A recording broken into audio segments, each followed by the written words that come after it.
Welcome to Vegas Live with Ninon. I'm Ninon, your host, and of course you know me. I've been here for a long time.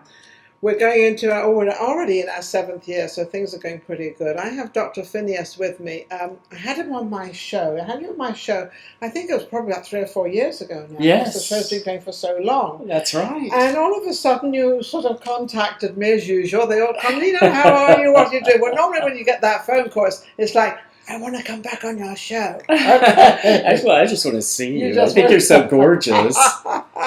That's so sweet. But you've had a lot under your belt since last time we were together. I do, yeah. What exactly do you do? Because I'm not quite sure what you do. I know you were doing a photographic shoot the other day. Yes. So give me a little bit of what you do. So, I'm one of those guys that juggles a lot of different hats, so to speak, in the industry. I didn't know you was a juggler, so that we know. I love to tease. But actually, I was a child star. So, I didn't know. See, I didn't know that. I was a child star, and I started famous or very famous. What? I was first in the 1950s. If you can remember this, I was the mini-me of Pinky Lee. Oh, the really? Pinky Lee show. Well, I don't know because my name is Pinky Lee. But I was big in America, and I wasn't sure in England in those days. We didn't have it. I don't even know if we had television. So he was really like the first Pee Wee Herman. Oh, really? He had a big bow tie, funny, crazy guy, always doing a shtick. And you were not the guy, obviously, because you were a kid. I was like 5 years old. 5 years old. And so I would tap and dance along with him, and because I had kids following me all over the country. And my mother said, well, after 9 months trying to hold you and give birth to you, I decided you were a tap dancer. So she kicked around a lot. Right into tap dance. Mother crazy. And here I am, 72 years old, still tap dancing on the Strip. If you can imagine. Now, wait a second. Well, you're not one of these people that dances down by Fremont Street, are you? No, I'm on the Strip at the Link at the Brooklyn Bowl, and I'm in Alice in Wonderland. So, Alice, and I'm still tap dancing. And you're Alice. No, I'm not Alice. I'm the Mad Hatter and the Red King, and, I haven't gender bent myself yet.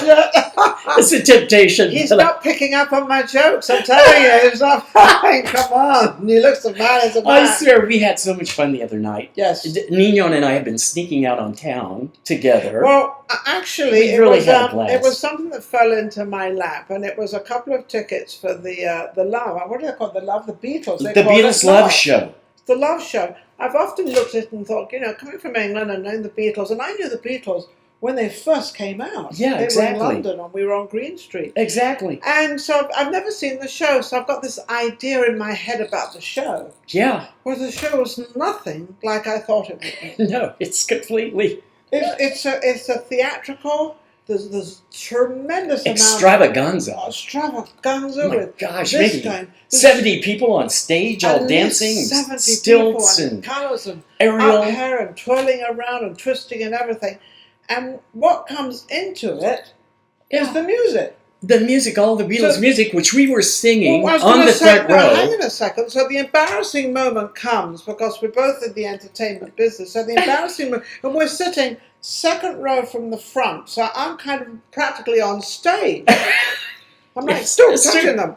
That's true. And I'm laughing, but the horrible thing was that the songs come on and we both start singing them because we both know the words, because we're both old enough to know the words. The other people are looking at us like they actually know these songs. They know the words. What are these songs?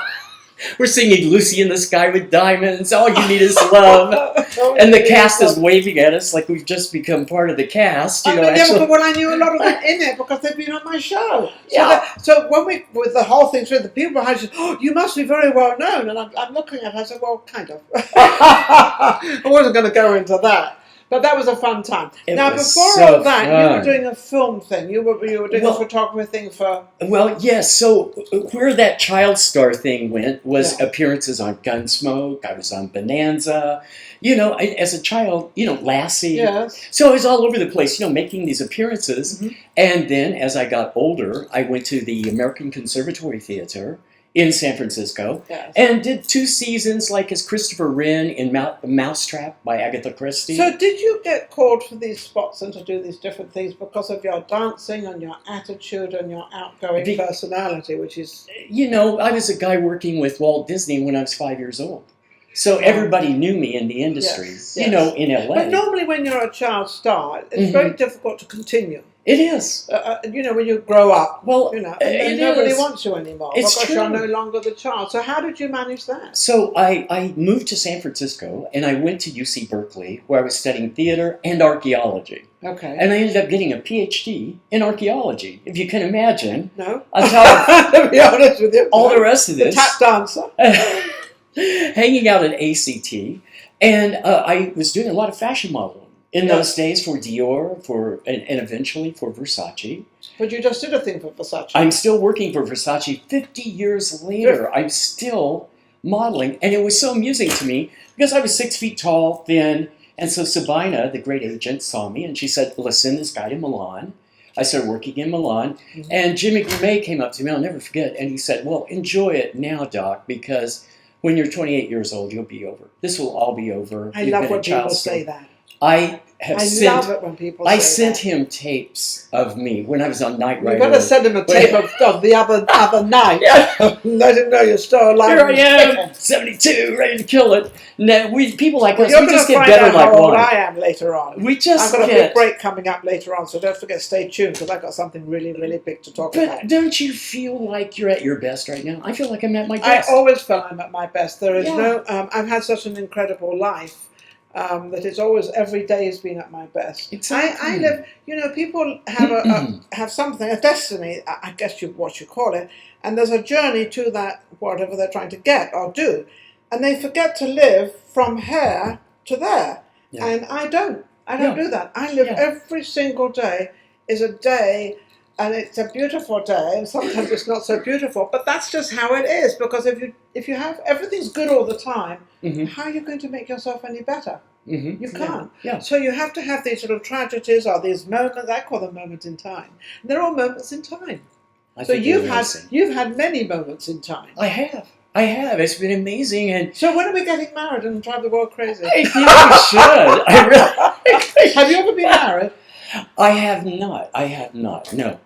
I've pretty much, been we nose could break that, nose to grindstone in career for years. Yes. And, in 78, I moved to LA. And when I moved to LA, I moved to Mandeville Canyon. I know Mandeville Canyon very well. I lived at Mandeville and Chalon. Mandeville, I lived on Chalon. So I always thought you were one of my neighbors. I lived on Chalon. I lived at 10660 Chalon. So you're down the street from me. I was down the street. My actual local was the Bel Air Country. The Bel Air Country was over there. The Bel Air Hotel. I could walk to the Bel Air Hotel. Because I thought, the first time I met you, I said, I swear to God, I know, because I lived in that corner house. Here was Lauren Green.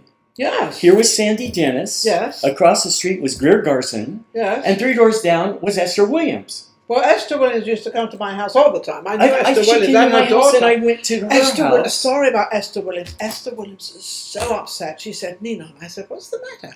She said, well, I can't go to the bars anymore. And I said, what do you mean you can't go to the bars anymore? She likes to go to the bars, have a drink, and mix with the young guys. Oh, yeah, she's fabulous. She loved that. She said, well, I can't do that anymore. I said, what's the reason? AIDS came out. Oh, yes. Yes, it's true. And so when AIDS came out, she didn't know what to do. Well, she didn't know what to do. Yeah. Because she didn't want to get AIDS, obviously, but at the same time, she still wanted to have a good time.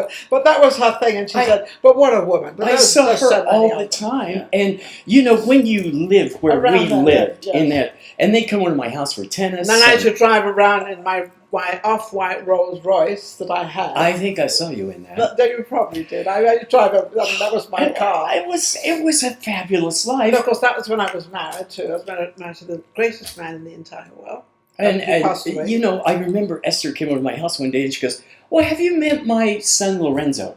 Well, Lorenzo Lamas. Yes. She was married to Fernando Lamas. Yes. And she said, I think you two would really get along. So I met Lorenzo.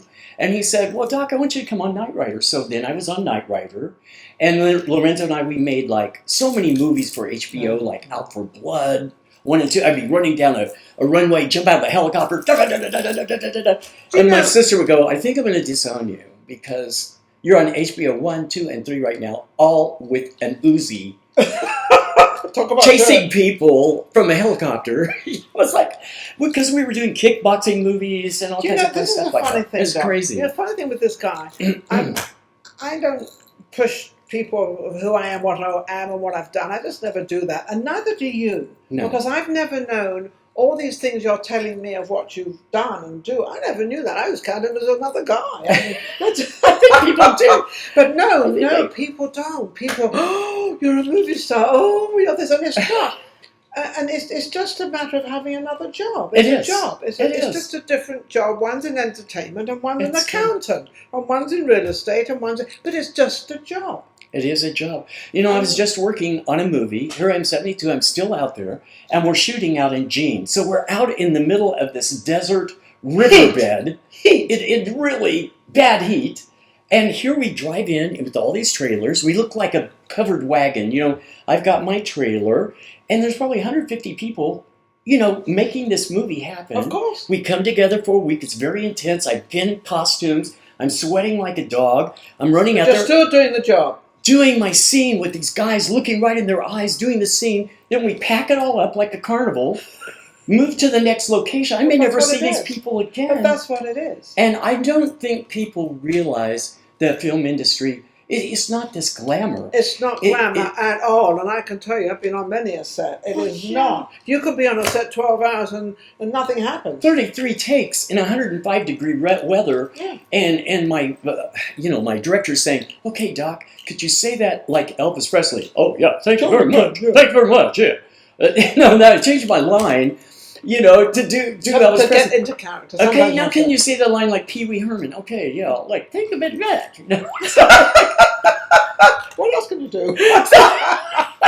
You know, it's funny, I'm looking, because, you know, we had this big thing with Johnny Depp and all this stuff that went on, which was just like a movie or a documentary. Well, I don't know what it was, but anyway, whoever won. But I'm looking at your hands, and one of the questions was that how could Johnny Depp hit this young lady? Because he always had all these rings on, so therefore she would have dents all over the place. And I'm looking at you. Yeah. Look at all these rings. I mean, I thought I had enough rings. You know, I got very influenced. I was really good friends with Liberace. So I'd be around Liberace. And, you know, I played you be careful, piano. And then you better be careful, because they'll chop your bloody hands off. People always say that to me when nothing ever happens. Well, I go like this everywhere. I go out with my jewelry. I go to Rio de Janeiro like this, you know, walk down in the Copacabana, you know, nobody even says anything. They probably don't think they're real. It's all fake. That's the beauty of it. I mean, everybody's in Speedos, right? Well, no, that's the greatest thing about being an actor, because you're always faking it. Well, it's true. You can't fake it. It's true. I mean, you know, and I did have somebody stop me in a parking lot once, and you know, and I said, "Give me all your diamonds. I don't have any diamonds." I go, "You really want this stuff? You really want these rhinestones? These are rhinestones. What's wrong with you?" So the guy takes my wallet. I give him $300. And I said, "Could I just have my credit cards back? Because I mean, there's some good stuff in there, like Neiman Marcus." He gave me all my credit cards back. Took the $300. Got his card left. That's a good idea. Instead of him taking on whoever, if that ever happens to you, take a book out of the docks. Yeah. Just give them money, because that's all they basically. Don't take my Medicare card, whatever you do. Medicare is pretty cool these days. They take care of your teeth. Oh they take care. God, it's the best. Saving my life. Yeah, they take care of your skin. They're taking care of your eyeglasses now. Everything. Yeah, everything. And it's food completely. stamps and everything. I think I'm going to retire. I wonder if Medicare will cover me going to Brazil to see Dr. Pitanguy like Cher and get a complete hang lift. on a second. No, I want everything lifted. I'll tell you, I'm stretching. Well, if they lift everything I have, I'm going to end up in one they'll be looking at my card like, this is not Portuguese, so I don't think so.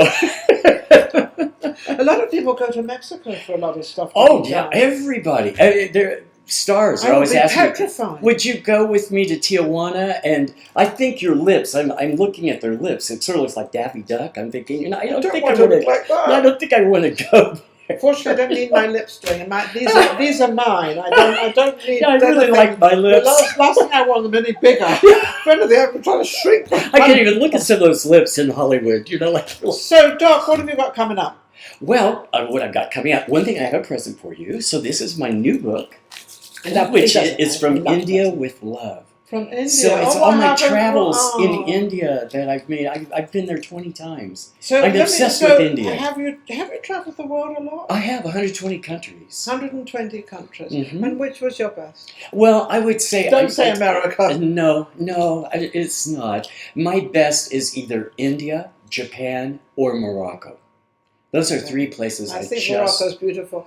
Japan, love Morocco. I happen to love Japanese. I love love Asian people, Japan. period. But I love Japan. Just the aesthetic there. And I stay at Ryoanji Temple in Kyoto, where they have the raked rocks, and it's very zen. When I was in Hong Kong, just the feels so women in peaceful. Hong Kong are so... I was staying in this hotel, I won't mention the name, but I was staying in this hotel, and we were on a certain floor, and when we were arriving on this floor, there was like 4 or 5 girls behind the sort of counter making sure everything, and they all bowed down and, hello, how are you? And I would say something, and because, I'm always cracking jokes, and they all start laughing. I love how they laugh. I love how they laugh, because they're kind of embarrassed. And they cover the Yeah, teeth. they cover their teeth, they cover themselves when they laugh. But they were the Hong Kong people were so sweet. I know it was originally British, or it was run by the British. They speak that's English. I know, yeah. They speak English better than I do. Well, that's why they liked me, because there's this full English accent coming up. Right. There's one of us. Yes, exactly. And They so speak they with a were British excited. accent. But the people are fabulous. They're So, fabulous. I love think Hong I love Kong. all people. I have not been really to India do, too. yet. Oh, I think you'd love India. You think I will? I really should take you there. It's just, I stay in palaces, like I with the accept. Maharaja. Listen, all of you out there, you are all witnesses that we're going to go. We might not get married. I was okay? just in India. You were just in India. In filming a new TV show called Treasure Quest. Okay. And I stayed with the Maharaja of Baroda in a gorgeous palace. Amazing I don't know if palace. he's dropping words or just being what he is. No, it's just, I know That's I just sound what it like a was. crazy man, but Well, this you is are what a my crazy life. man. This is what my I life is sound like. like a crazy man. He's a crazy man. It was very fascinating to be in India after all this time. It's been a Yes. while since I've been there. Well, at least a couple of years because of the Yeah. COVID thing, anyway. Yes, So it's been exactly. quite a long Oh my time. gosh, it's like such But a it seems- cluster of Is India cars. what I see what it is? Is it kind of you've got this category and that category? They don't seem to have a middle class. No, they do now. They do. do now. I think thanks to Bill Gates went in there and brought a lot of factories over for, Apple and all these kinds of things, Microsoft. Yes. It's all in there now. So now they have this burgeoning middle class. And it's really the problem because all those people have Mercedes Benzes, they're all well educated, there's so many doctors, so many engineers. And so now you try to go someplace in a tut-tut, you get in a tut-tut and you're sort of winding your way through I would scene. hate that. And I would have to be in you something come- enclosed. Suddenly you come to this huge cluster Of of people. Mercedes Benzes Oh, and then goat herders and then 2 sacred cows in the middle of the street, and you can't hurt the sacred cows or they get really They're mad. sacred. So you see a very lovely lady get out of her Mercedes Benz and she's got a banana and she's going, "Sacred cow, please. You're my mother. Please, we need to get down the road. Here's a banana. Follow me." And they're pleading to get the cows out of the road so they can make it down the street. When I was young, I thought that was very amusing. At this age, it was a bit foreboding, Yes. But it's funny because they used to have a lot of the Indian people. They would send their young children over here to study to be a doctor and everything, and they would always be. But then they would take and start working in America or Paris or London or everything. Mm-hmm. Now they come here for the university. Yeah. And they get their degree and everything. But now they've built these incredible hospitals in India. Oh, so now they can go amazing. take the quality and what they've learned. Oh, yeah. They can now take it back to India. And I think that's helping The India hospitals, a lot. people fly from New York to India to get operations Well, now because because- it's so much more reasonable. But also I think Mm-hmm. the Indian doctors, I don't know why, but they're so methodical. They're so good at what And they have do. wonderful little hands for surgery. I don't If you know look that. at the I've never had hands, surgery, but I the didn't hands get it, so I don't know. they're meticulous with their Well, that's hands. what they and- are. They're very meticulous, it's and they're very. I something. know that there was an Indian guy I know. He's a plastic surgeon, actually, Indian Oh, plastic yeah. surgeon Yeah, in Beverly Hills. Yeah, And I forgot his name. He would hate me. Well, he's a doctor too. yeah. Remember that part. Some of my dear friends are doctors at Mayo Clinic here, and they're all Indian. and they're like oncologists. They're brain surgeons. The brains, I mean, they're just incredible. They're well, let's get back to you. Well, and what's new for me is I've got two new TV shows coming out, and one is great fun called The Savant Squad. And it's a little bit of a twist from what I normally do, but I'm playing a psychic private investigator, right?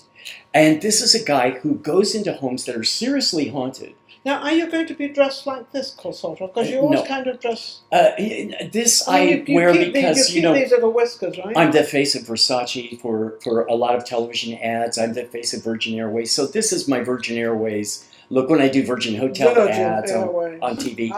But in that show... that slide bar. That show is Southwestern. So we're all in cowboy clothes. You didn't even get it. Pretty much cowboy hats. Yeah. Yes. Okay. So you'll be wearing a cowboy. Yeah. Cowboy but the good thing about this is a lot of reality shows that you see that are about paranormalism, they go in and they say, okay, we can see there's a ghost. They've got these meters. We can tell this room's haunted. And then they go, bye. We'll see you. And they just leave the ghost in the house and leave. And these homes are seriously haunted. So after I identify what's going on there, I exorcise those spirits out of the house so that they can live in their homes. Oh. So I'm taking it to the next level of actually exercising, showing people how to get rid of malicious spirits. This interview is going awfully long, and I know that, but that's okay, because there's a reason why this interview is going long, and you'll find out at the end of all my shows and all my guests. You'll find out. But do ghosts really, can you really get rid of them? Yes, I can. How? I mean, in true life. We're not talking about acting. We're not talking about anything. This is true life. This is a reality show. And I've been doing ghost busting since I was a little boy. Because our family home was quite haunted. You don't no longer wanted her. Get out of her. Yeah. So you have to do it in a very special way. And I trained at the Theosophical Society in Madras, India. I attended the School of Wisdom. And this was it came from Madame Blavatsky herself. How she would get rid of spirits and ghosts when they were malicious in a house. I didn't know anything about this guy. Yeah. So this is in true life you do this. In true life, I help so many people. I mean, there's very famous people in Vegas. Do you think I have a ghost in my house? I don't think so. I sort of felt a little bit of a spirit when I came in, but I think it is an angelic spirit, and I think it's your husband watching over you. I do feel that. I do feel that. And it's nothing malicious. He's just good. And he was good to me. He's an angel who We had a kind of understanding. He had two other wives before me, and I guess they couldn't work him out. And we were married 29 years, actually. And we were just perfect for each other. I'm not saying we're two perfect people, we're great and we're wonderful. No, but we got married and we were just perfect together. We had a few rows, and when we had an argument or a row, it was really, really big. But it was only we only had like 4 or 5 of them in 29 years. So I sense it. So we didn't, but we had a very understanding. He's like a protected guardian spirit around you. He checks on you. And I kind of feel him move in and move out. He doesn't want to be oppressive. He doesn't want to make you feel weird. But he's just watching over you, making sure everything's okay. And that's beautiful. Do I have another man in my house? I don't know. I don't sense it. I don't really sense it. Do I have another man in my life? Well, now you're asking me to tell your fortune. Well, no, I haven't got the money yet. Fortune to me means money. You're such a beautiful woman. Why not? Why not? Yes. I keep that door open. No, I've had my door's very much open. I don't close my doors. In fact, so and you're funny. So and then much fun. I promise I'll close the show out. I know I'm really bad, but I don't mind being bad. I can be bad. I'm going to find out. I don't mind being bad. Do any of you out there mind being bad? How bad I can be, and how bad, and it doesn't really matter. And really, we are both very bad. When we go out in Vegas, we are out of control. The other day, where was it, Mandalay Bay? Where were we? We were in the Mirage. We were at the Mirage. And I'm dressed, I've got these, I had this outfit on. Well, we both looked like $1 million, and people were coming up and taking our pictures. They were taking our pictures. It was the funniest thing, and they were all watching us, and we're just marching around like, wanting to go see this love boat thing, whatever it was. And we had more energy than the 25-year-olds. That was the really sad part. That was and then we're skinny and we're running and we're doing all that thing.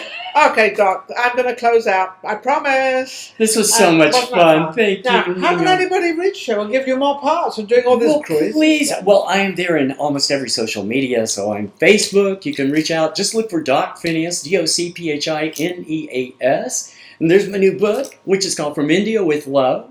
And also feel free to on Instagram. I'm there on TikTok. I'm sure you'd have a lot of fun with me. Just find me and DocPhineas.com, and you'll find out all the kind of stuff Let I'm me tell into. you something. If you can't find him, he will find you. I will. I will find you. You will. Thanks for watching Vegas Live with Ninon. It's been amazing. All my interviews never go the way I plan them because I don't plan them, so I don't get upset. I don't worry about anything because I never know. I don't pre-interview, and I know more about you today than I did the other evening going out because all we did was laugh and joke, which is that's all you really need to do when you go out. Don't get too serious out there. It's live every day to the extent you can. And put a little bit more into it because it's worth it, absolutely. I've got another guest coming up, a couple of them coming up, so stay tuned and we'll be right back. Take care.